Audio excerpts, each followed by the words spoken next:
বাংলার রাজনীতিতে সরকার বদলের পর সবথেকে বড় যে প্রশ্নটা ঘুরে ফিরে আসছে সেটা হচ্ছে শিল্প কি ফিরবে, চাকরি কি ফিরবে।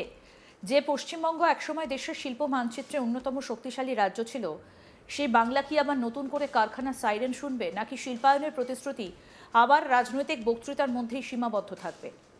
এই প্রশ্নগুলোর মাঝে মঙ্গলবার 16 জুন এক বিস্ফোরক দাবি করলেন রাজ্যের শিল্পমন্ত্রী তাপস রায়।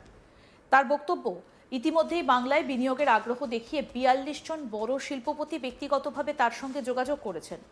শুধু তাই নয়, রাজ্যে শিল্প স্থাপনের ক্ষেত্রে সরকার সব রকম সহযোগিতা করবে বলেও আশ্বাস দিয়েছেন তিনি। স্বাভাবিকভাবেই এই দাবি ঘিরে রাজনৈতিক এবং অর্থনৈতিক মহলে জোর আলোচনা শুরু হয়েছে। কারণ গত 3 দশকেরও বেশি সময় ধরে পশ্চিমবঙ্গে শিল্প নিয়ে যত আলোচনা হয়েছে তার অধিকাংশই ঘুরপাক খেয়েছে সম্ভাবনা, প্রতিশ্রুতি, প্রকল্প ঘোষণা এবং রাজনৈতিক সংঘাতের মধ্যে। বাস্তবে কতটা বিনিয়োগ এসেছে, কতটা কর্মসংস্থান তৈরি হয়েছে এবং কতগুলো বড় শিল্প প্রকল্প শেষ পর্যন্ত বাস্তবের মাটিতে দাঁড়িয়েছে, তা নিয়ে বিতর্ক আজও রয়েছে। এই কারণেই তাপস রায়ের 42 জন শিল্পপতির দাবি শুধুমাত্র একটা রাজনৈতিক বিবৃতি নয়, এটা নতুন সরকারের অর্থনৈতিক বিশ্বাসযোগ্যতারও প্রথম বড় পরীক্ষা। পশ্চিমবঙ্গের অর্থনীতির ইতিহাসে ফিরে তাকালে দেখা যায়, একসময় কলকাতা ছিল ভারতের বাণিজ্যিক রাজধানী। ব্রিটিশ আমল থেকে স্বাধীনতার পরবর্তী কয়েক দশক পর্যন্ত বাংলায় শিল্প, বন্দর, ব্যাংকিং, চা, ইঞ্জিনিয়ারিং এবং উৎপাদন শিল্পের এক শক্তিশালী ভিত্তি ছিল। কিন্তু ধীরে ধীরে রাজনৈতিক অস্থিরতা, শ্রমিক আন্দোলন, বিনিয়োগকারীদের অনীহা এবং নীতিগত সমস্যার কারণে বহু শিল্প সংস্থা রাজ্য ছেড়ে অন্যত্র চলে যায়। ফলে শিল্প পলায়ন শব্দটা বাংলার রাজনীতির সঙ্গে স্থায়ীভাবে জুড়ে যায়। পরবর্তী সময়ে বিভিন্ন সরকার শিল্পায়নের চেষ্টা করেছে, কিন্তু সম্মেলন হয়েছে, বিনিয়োগের ঘোষণা হয়েছে, বড় বড় প্রকল্পের কথা বলা হয়েছে, কিন্তু বাস্তবে কর্মসংস্থানের সংকট কমেনি। লক্ষ লক্ষ তরুণ এখনো চাকরির খোঁজে ভিন রাজ্যে পাড়ি দিচ্ছেন। এই বাস্তবতার মধ্যেই নতুন সরকার ক্ষমতা এসেছে। শুভেন্দু অধিকারী সরকার শুরু থেকেই শিল্পকে নিজেদের প্রধান রাজনৈতিক এজেন্ডা হিসেবে তুলে ধরছে। কারণ নতুন সরকার জানে, শুধুমাত্র রাজনৈতিক পরিবর্তন দিয়ে মানুষের প্রত্যাশা পূরণ করা সম্ভব নয়। মানুষের দরকার চাকরি, দরকার নতুন শিল্প, দরকার বিনিয়োগ। তাই শিল্পমন্ত্রী তাপস রায়ের বক্তব্যকে শুধুমাত্র একটা প্রশাসনিক মন্তব্য হিসেবে দেখলে ভুল হবে।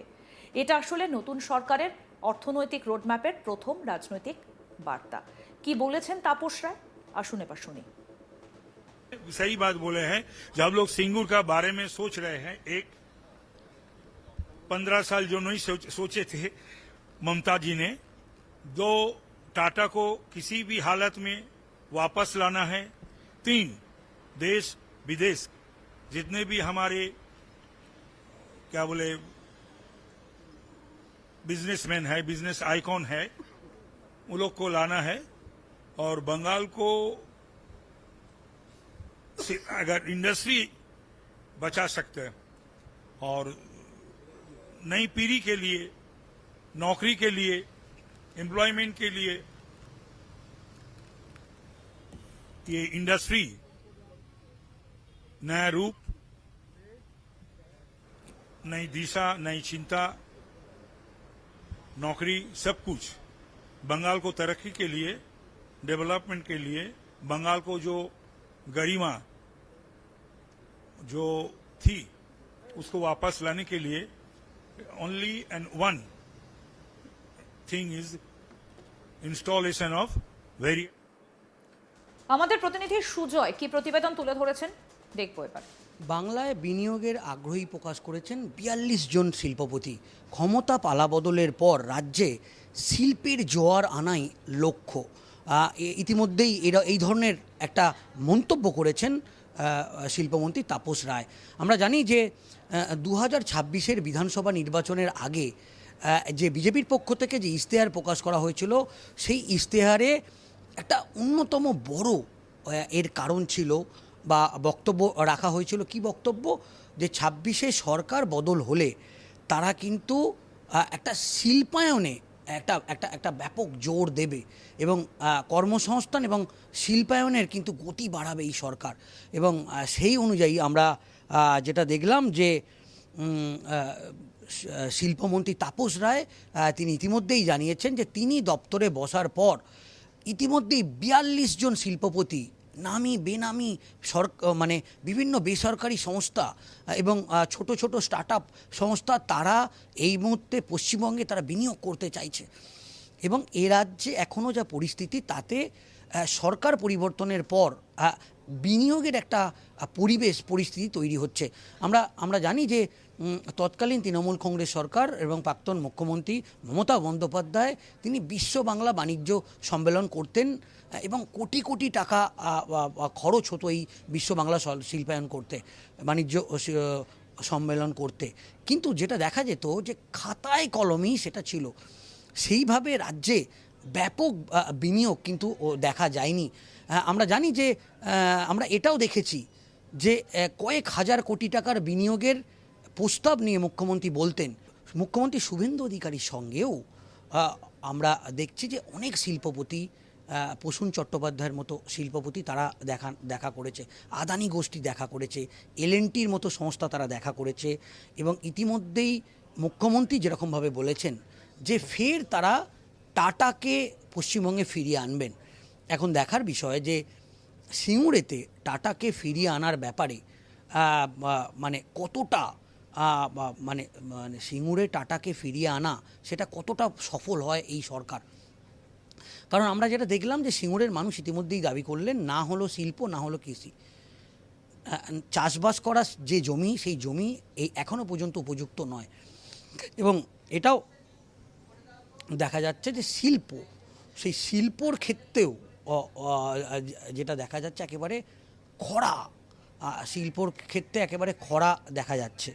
এবং ইতিমধ্যেই আমরা যেটা জানতে পাচ্ছি যে বিনিয়োগের ব্লুপ্রিন্ট তৈরি করতে নবান্নে মুখ্যমন্ত্রী শুভেন্দু অধিকারীর সঙ্গে হাই প্রোফাইল বৈঠক সেরেছেন আদানি গোষ্ঠীর Karan Adani Larsen and Toubro chairman managing director জয়ন মেহতা। এমনকি অতীতে সিঙ্গুর ছেড়ে চলে যাওয়া টাটা গোষ্ঠীকেও রাজ্যের সম্মেলনে ফিরিয়ে আনার ব্যাপারে মুখ্যমন্ত্রীর অত্যন্ত ইতিবাচক একটা পদক্ষেপ কিন্তু নেওয়া হয়েছে।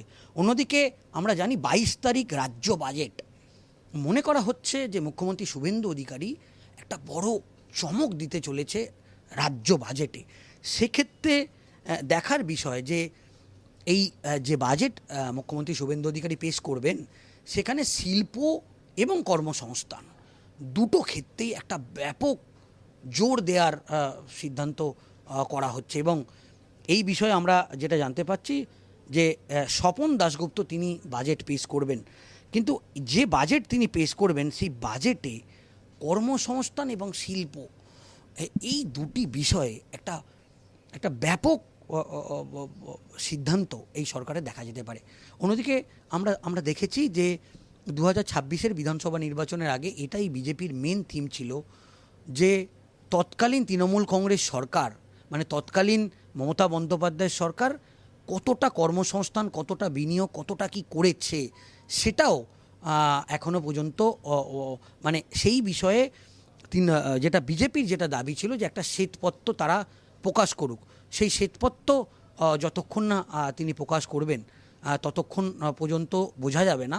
মানে তৎকালীন যে মমতা বন্দ্যোপাধ্যায় সরকার তাদেরকে শ্বেতপত্র প্রকাশ করার কিন্তু দাবি করেছেন। এবং যতক্ষণ না পর্যন্ত তারা শ্বেতপত্র, তারা এখনও পর্যন্ত কিন্তু ভোটের আগেও তারা কিন্তু শ্বেতপত্র সামনে আনেনি যে তারা যে বিশ্ব বাংলা বাণিজ্য সম্মেলন করেছিল, তারা যে কর্মসংস্থান বা শিল্প, এমনকি বিজেপির পক্ষ থেকে সেই সময় বিরোধী দল তারা দাবি করেছিল যে কত বিনিয়োগ হয়েছে সেই ব্যাপারে তৎকালীন তৃণমূল সরকার একটা শ্বেতপত্র প্রকাশ করে, কিন্তু কোনো শ্বেতপত্রই তারা প্রকাশ করেন।